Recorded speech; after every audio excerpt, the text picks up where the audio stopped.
दोस्तों नमस्कार। दोस्तों, क्या कभी आपने सपने में भी सोचा कि कोई ऑटो रिक्शा चलाने वाला इस देश के अंदर एक बड़े सूबे का, बड़े प्रदेश का मुख्यमंत्री बन सकता है? ये आपको कहानी कुछ फिल्मी लगती होगी, बट ये कहानी बिल्कुल सच्ची है। और हमारे देश में महाराष्ट्र स्टेट के अंदर जो हमारे करंट चीफ मिनिस्टर हैं शिवसेना के, एकनाथ शिंदे, वो किसी ज़माने में ऑटो चलाया करते थे। तो उनके जीवन की पूरी कहानी हम आपको बयां कर रहे हैं। और इस तरह की और कहानियां अगर आप सुनना चाहते हैं तो हम हमारे चैनल को सब्सक्राइब करें।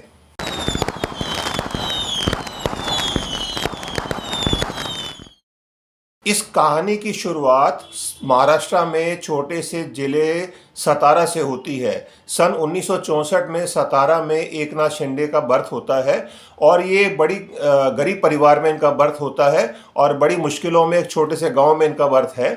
तो ये वहाँ पर अपना बचपन काटते हैं और 10-12 साल की एज में ये वहाँ से माइग्रेट होकर विद फैमिली कारोबार की तलाश में महाराष्ट्र में थाने में आ जाते हैं। थाने मुंबई के नज़दीक में ही एक नगर पालिका है, वहाँ पर थाने में अपने परिवार सहित आ जाते हैं और इन्होंने अपनी स्कूलिंग थाने में ही पूरी की। 11वीं पास होने के बाद इनके परिवार में फाइनेंशियल प्रॉब्लम थी, जिसकी वजह से इनको पढ़ाई छोड़नी पड़ी और ये ऑटो रिक्शा ड्राइवर बन गए।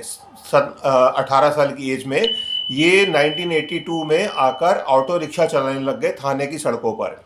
और उसी दौरान इनकी मैरिज भी हो गई। 82-83 में इनकी मैरिज भी हुई और इनकी 3 संतान हुई। सबसे बड़े जो हैं वो इनके बेटे ऑलरेडी ऑर्थोपेडिक सर्जन हैं और कल्याण से वहाँ के MP हैं। तो इनका परिवार ठीक चल रहा था और 1984 में इनको आनंद दिगे, जो महाराष्ट्र में थाने में ही शिवसेना के प्रमुख थे, उनकी नज़र इन पर पड़ी और वो इनको पॉलिटिक्स पर लेकर आए 1984 में।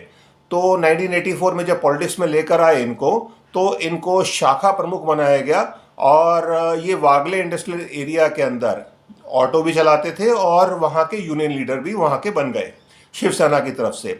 धीरे धीरे इनकी प्रगति होती गई और ये आगे बढ़ते गए। इनकी टोटल 3 संतान थी। तो जो 3 संतान थी उसमें एक तो ऑलरेडी इनके बेटे हैं, बट इनकी लाइफ में एक ट्विस्ट आया, एक ट्रेजेडी हुई। सन 2000 में जून 2000 को इनके 2 छोटे बच्चे, 11 साल का बेटा और 7 साल की बेटी, ये बोटिंग में हादसे का शिकार हो गए और वहाँ पर इन दोनों बच्चों की मृत्यु हो गई। इसके बाद एकनाथ शिंदे डिप्रेशन में चले गए, 1 साल तक डिप्रेशन में रहे और इनको आनंद दिगे जी ने ही सपोर्ट दी और इनको बड़ी रिस्पॉन्सिबिलिटी दी जिससे कि ये अपने डिप्रेशन से बाहर आ सके। तो आनंद दिगे जी 2001 में उनकी भी मृत्यु हो गई बीमारी की वजह से। 2001 में वो भी चल बसे और 2001 में ये अपनी जो डिप्रेशन से तो बाहर आ ही चुके थे और शिवसेना में बाला साहब ठाकरे की नज़रों में आगे बढ़ते गए। अब जब ये शिवसेना में आगे बढ़ते गए, इनको थाने म्यूनिसिपल कॉरपोरेशन में एज कॉरपोरेटर के चुनाव में इनकी जीत हुई। ये वहाँ पर कॉरपोरेटर बने और उसके बाद थाने म्यूनिसिपल कॉरपोरेशन में ही शिवसेना के लीडर अपॉइंट हुए, ऑपोजिशन लीडर। तो जब ये वहाँ पर लीडर अपॉइंट हुए, 2004 में इनको पहली बार MLA के इलेक्शन में उतारा गया और इनकी MLA ये जीत हुई। 2004 में भी हुई, 2009 में भी हुई और 2014 में भी हुई और उसके बाद 2019 में भी इनकी जीत हुई। अब जब 2019 में इनकी जीत हुई, ये शिवसेना के एक लॉयल वर्कर थे और उससे पहले ये PWD मिनिस्टर भी बन चुके थे 2014 वाली गवर्नमेंट में।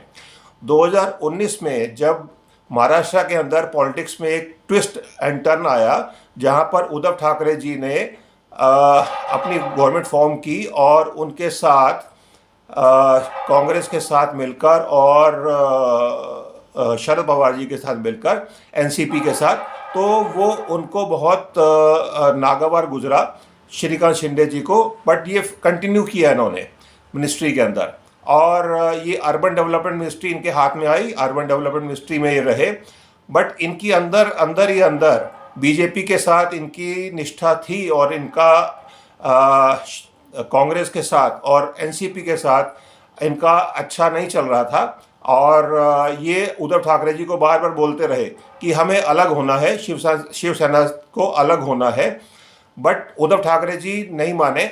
और फाइनली 30 जून 2022 को इन्होंने पार्टी ब्रेक की और बीजेपी की सपोर्ट से इन्होंने सरकार बनाई। अब 2 साल हो रहे हैं और इनकी सरकार अच्छी चल रही है, अच्छी तरह मैनेज कर रहे हैं। अगले 6 महीने में दोबारा से इलेक्शन है, तो उसमें भी चांसेस है जीतने का। देखते हैं कौन क्या पोजीशन होती है। बट हमारी कहानी एकनाथ शिंदे जी के बारे में है कि वो किस तरह से अपने को एक छोटी सी गांव से निकलकर एक बड़े प्रदेश के मुख्यमंत्री बने और एक ऑटो रिक्शा चलाने वाले यहाँ तक पहुँचे। तो अगर आपको ये कहानी अच्छी लगती हो तो इस एपिसोड को आप शेयर करें अपने फ्रेंड्स के साथ और इस चैनल को सब्सक्राइब करें। थैंक यू, धन्यवाद। वंदे मातरम, भारत माता की जय।